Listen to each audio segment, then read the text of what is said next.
All right, folks, well, there you got it. We've been looking forward to this. We got our gardening calendar and we got our almanac. Lots of great information in here. I wanted to get the combination one. We're going to hang this up. It goes through and you got all your hardiness zones. We here in central North Carolina, we're in about 7 to 8. Up here, it's got all your planting and transplanting during the signs.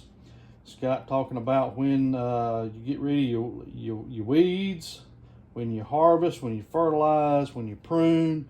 Talks about your moon phases, and then it goes through and talks about your signs. And then up here on the actual calendar themselves, got us a nice recipe up here, chicken pie. That's always a good staple. And then it talks about your moon phases here. It's got your you can see them down here in the actual days themselves. It gives them here as well.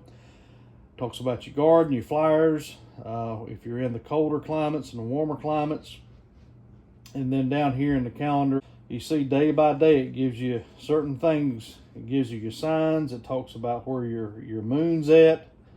And then it tells you certain things to do, like up here, starting out in January, which we ain't gonna be planting anything in January, but it talks about your above ground crops. And then later down here during the waning phase is talking about your root crops when to plant. A lot of good information here. Glad I got the calendar along with the almanac itself, so we're really looking forward to getting into this. And it's got a lot of great information, folks. So let's take a quick peek here at next spring. Usually around Easter, right around in that time frame is usually when we're doing our plantings.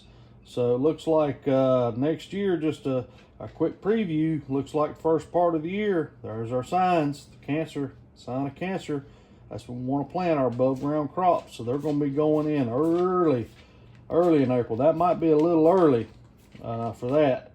We might have to wait and catch it in May for next year, but yeah, it's going to be early too. So anyway, just a quick peek at next spring. So yeah, I went with the calendar and the almanac. It's a package that you can get with Blooms.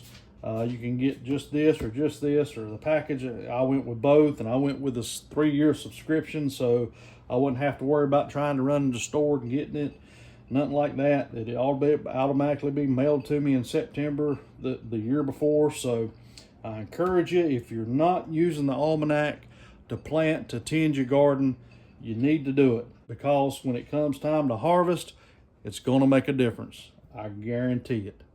Anyway, just a short, quick video there, folks. Wanted to let you know we got our almanac and our gardening calendar, and we're all set for next year. Hope you get yours. Y'all take care.